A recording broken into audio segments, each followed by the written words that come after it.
I was elbowed up to my chin in mud wrestling a broken irrigation pipe when a sheriff's cruiser sped onto my ranch lights flashing and tires kicking up dust from her porch.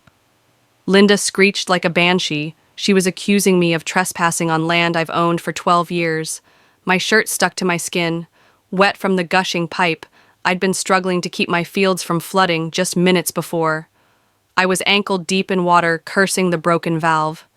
Now I was a criminal in my own yard, all because Linda thought her HOA had godly authority over dirt that didn't even belong to them. The deputy stepped out hand on gun as Linda poked a finger at me, screaming, "Arrest him, he's sabotaging our water." I stood before the deputy cool as the Texas air and said, "She called you because I cut off my water." Those words ignited the wildest week of my life. It started that morning as I saw my alfalfa fields drowning even though I had been careful about my irrigation schedule. I followed the line and discovered a cracked pipe spewing water near the barn. No problem. Pipes burst when the weather shifts from frost to heat. I turned off the main valve, grabbed my wrench, and began digging. It would have been a simple repair. Then Linda's voice cut across the air, shrill and theatrical. "Help. He's messing around with our water." There. She was in a flapping bathrobe, bare feet phoned to her ear, as if she'd been waiting all her life to catch me. My ranch isn't in her HOA. I made certain of that when I purchased it, cutting it out of their jurisdiction to prevent nonsense like fence color regulations. But Linda didn't mind. She waved a ridiculous map that cut my land in two, marked with HOA zone in red like a child's doodle. As the cruiser pulled up, she paced, ranting about community infrastructure and labeling my pipe fix terrorism. The deputy, who looked like he'd rather be somewhere else, asked for proof the land was mine. I cleaned mud off my hands, took my deed water rights and county map out of a lockbox in my truck and gave them to him. Linda continued to screech, but the deputy read the documents and said, "Ma'am, he owns this, including the water." Her face turned ghost-white, mouth dangling like a stranded fish. I thought she'd slink away. Instead, she accused me of forging documents and tapping the HOA well half a mile away, unconnected to my system. I laughed. The deputy checked the muddy pipe and ordered her to apologize. She stormed off, vowing to track me down through her HOA. "You can't find someone who's not in your club." I called. She didn't listen. Humiliation fueled her, and I did not yet realize she'd persuaded her HOA to attempt annexing my ranchaw land, legally out of reach. 3 days of bendy silence, followed by too quiet on the fourth morning, a man in a stained blazer introducing himself as Paul from the HOA Boundary Committee arrived with a clipboard. I suppressed laughter. There was no such committee. He said my land was assessed for HOA inclusion. After a unanimous vote, I requested how they could claim private ranch land beyond their zone. He grumbled in a mumble about Linda's misfiled maps, gave me a welcome packet with regulations regarding paint colors and livestock noise, and left it in my mailbox. When I refused it that evening, I read it: dues permits for repairs, irrigation schedules, regulations for my water, which Linda had recently accused me of stealing a pink-colored map designating my barn a community storage facility. The following day, Linda pranced up, waving the map smugly, inviting me to HOA meetings. "Paint your barn beige to match our palette," she demanded. "It's staying red." I shot back. She threatened fines, and an attorney bring a dictionary. I said jurisdiction's going to come up. HOA letters, poured in fines for non-compliance, illegal livestock, even my roosters crowing. I filed them under Linda's delusion. Then I caught teens spray painting boundary markers on my fence, giggling. Linda said, "This is HOA land." I mounted high-res cameras and a monitored sign. A few days later, Linda's landscaper attempted to tap into my irrigation line with a T-connector for her garden, saying it was shared. I indicated the blinking camera shut down in 30 seconds, or you're on tape stealing. He took off. I sent the tape, fake fines, and my deed to the sheriff, who dubbed it the weirdest HOA case he'd ever seen. Linda wanted control land, water silence, and wouldn't stop.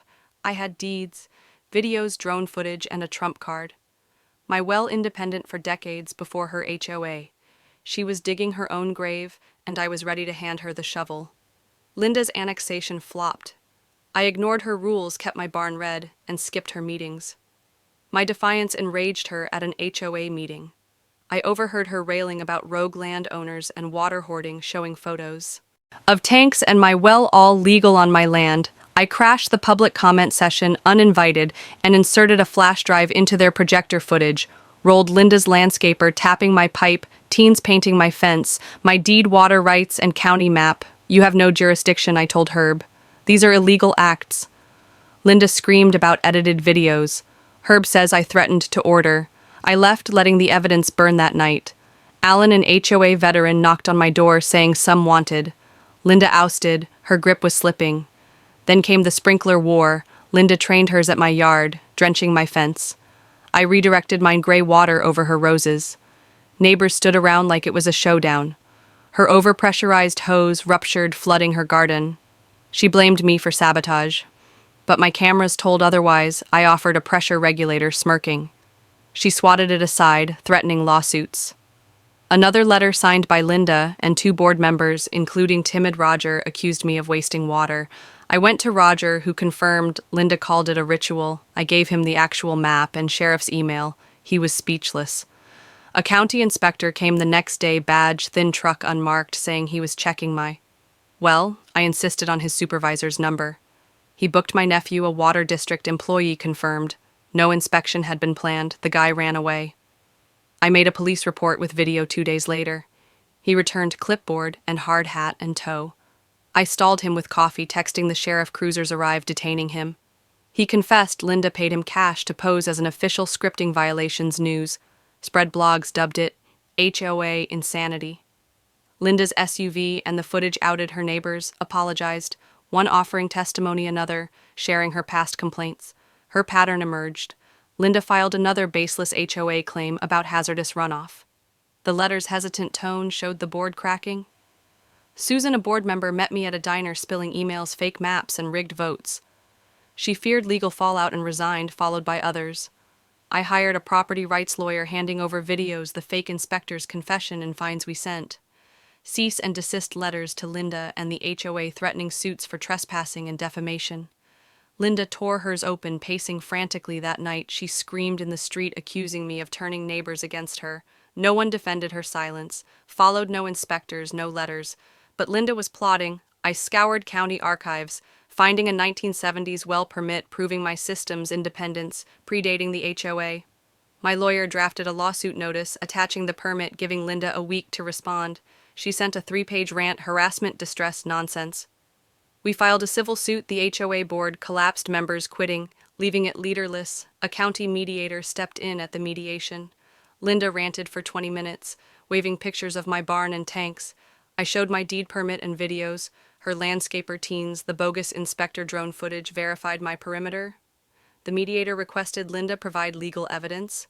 She stuttered regarding community responsibility, asked for the bogus inspector.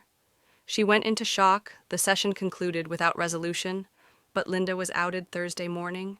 2 black SUVs pulled up, headed by Linda, with a clipboard presenting herself as a federal agent. 2 security men asserted HOA code enforcement. I took them to the court. Injunction forbidding HOA interference. They read it, looked over at Linda, and one phoned his boss. Linda insisted they continue. 2 cruisers pulled up. Her stunt breached the injunction. The deputy inquired who was citing in charge. I directed him to Linda. She asserted emergency powers to water contamination. The men walked away, calling her a coward. She turned on me, screaming, "You're a liar!" The deputy arrested her on trespassing charge. Her silence more louder than her rants. Her clipboard struck the ground. Linda was accused of embezzlement for spending HOA money on inspectors and security allies, flipped one to testify in exchange for immunity. The county froze the HOA and most of the board members resigned. Linda's offenses mounted fines, community service, a public record socially. She was a pariah, shunned by neighbors. I threw a barbecue, not to brag, but to mend kids played in sprinklers, and I revealed a pipe and nozzle sculpture to stubbornness and groundwater. Linda watched from her SUV uninvited. I nodded, then turned away. The HOA reformed transparently, apologizing formally.